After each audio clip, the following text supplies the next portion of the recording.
Have you ever walked into IKEA for one thing? Maybe a shelf, a lamp, a desk chair, or a simple storage box. Then, somehow, an hour later, you are pushing a cart full of candles, fake plants, hangers, towels, picture frames, storage bins, and a bag of frozen meatballs. You do not even know when it happened.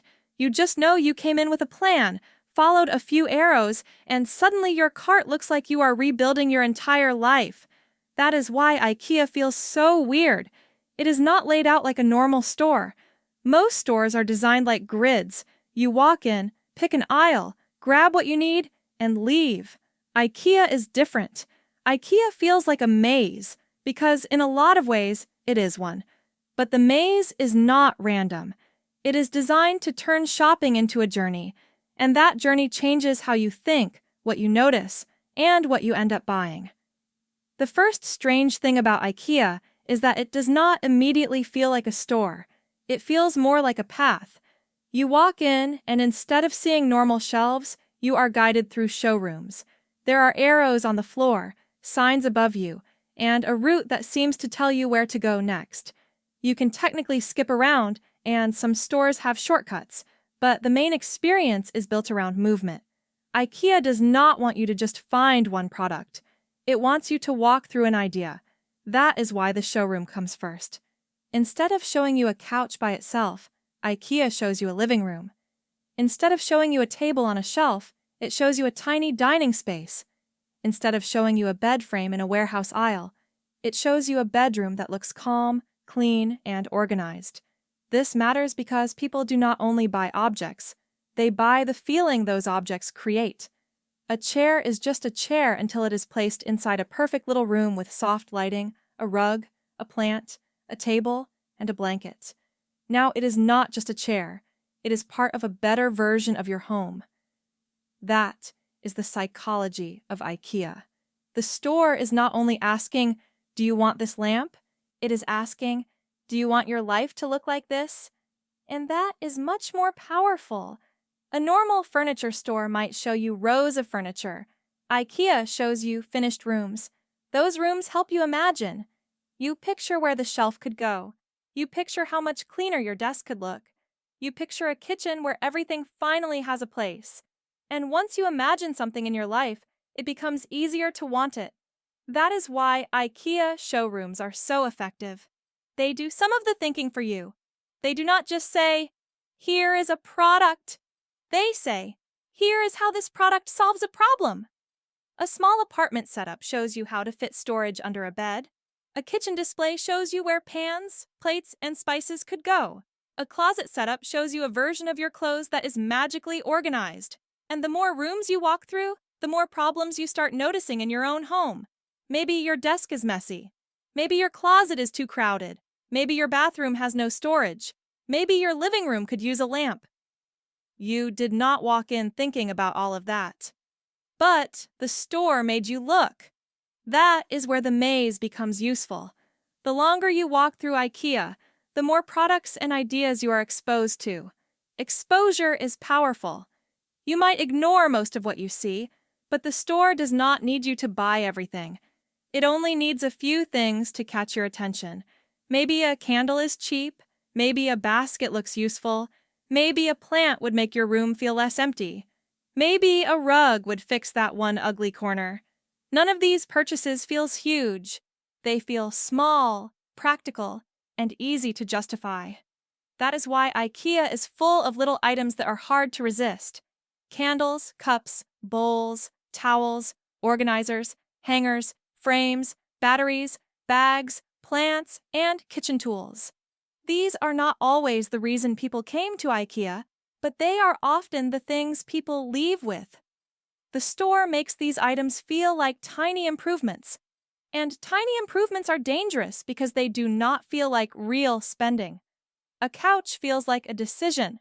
A kitchen table feels like a decision. A candle does not. A storage box does not. A cheap lamp does not.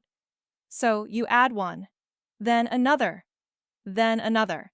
And by the time you reach the checkout, the small purchases have turned into a real total. IKEA understands this very well. Big furniture gets you into the store. But small items are what fill the cart along the way. The maze helps because it makes those small items part of the journey. You are not just walking past shelves, you are passing solutions. Every section quietly says, "This could make your home better." Another reason IKEA feels like a maze is that the store controls the order of the experience. First, you see the dream. Then, you collect the product. The showroom gives you the finished version, the warehouse gives you the flat box. That is a very specific order. In the showroom, everything feels easy. The room is already built. The furniture is arranged. The lighting is perfect. The fake apartment looks peaceful. Then later, in the warehouse, you find the actual product in a giant box on a giant shelf. By that point, you are not just buying a pile of wood and screws. You are buying the room you already imagined. The warehouse part also changes the mood. Suddenly, shopping feels like a mission. You have numbers, aisles, shelves, boxes, carts, and labels. You are not browsing anymore. You are hunting. You find the product, load it yourself, and feel like you completed something. That feeling matters because IKEA makes customers participate. You find the item.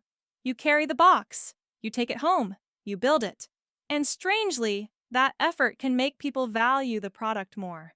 When you build something yourself, even badly, it can feel more personal. It feels like you made it part of your home. IKEA uses that perfectly. The furniture is cheaper because you do some of the work, but the work also makes the final product feel earned. This is why IKEA is more than a furniture store. It is a system. The showroom makes you imagine. The maze makes you explore. The small items fill your cart. The warehouse turns the purchase into a mission. And the flat pack box makes you part of the process. Even the food has a purpose. IKEA restaurants and meatballs are not random. Shopping there can take a long time. If people get hungry, tired, or annoyed, they might leave earlier. Food gives them a reason to stay. It turns the trip into an outing instead of a quick errand. You can shop, eat, rest, and keep going. The food also makes IKEA feel less like a store and more like an experience. People do not usually talk about eating at a normal furniture store, but IKEA made food part of the memory. You might remember the couch you looked at, but you also remember the meatballs. That makes the store feel more familiar and more emotional. IKEA wants you to stay comfortable long enough to keep shopping. And comfort matters, because furniture shopping can be stressful. You are thinking about money, space, size, style, and whether something will fit in your room. IKEA softens that stress by turning the whole trip into a guided path. You do not have to immediately decide. You can just keep following the arrows. And that is the deeper reason IKEA feels like a maze. The maze reduces decision pressure while increasing exposure. You are not forced to choose everything at once. You just keep moving. But while you move, the store keeps showing you more. More rooms, more products, more solutions, more things you did not know you wanted. It feels like wandering, but it is guided wandering. And guided wandering is extremely useful for a store. If IKEA were laid out like a normal warehouse, you might walk in, grab one shelf, and leave. But if the store makes you pass through living rooms, bedrooms, kitchens, offices, bathrooms, storage areas, plants, lighting, and decorations first, your original mission changes. You no longer think, "I need one shelf." You think, "My whole room could be better." That is the real magic of IKEA. It turns one purchase into a larger fantasy of improvement. A cleaner room, a smarter kitchen, a calmer bedroom, a more organized life. And once you are inside that fantasy, buying one more thing feels reasonable. So why do IKEA stores feel like mazes? Because the maze is the product. It slows you down, guides your attention, shows you complete rooms, makes you imagine a better home, exposes you to hundreds of small purchases, and turns shopping into a journey you are meant to finish. IKEA is not just selling furniture. It is selling the feeling that your life could be easier, cleaner, and more organized if you just keep following the arrows.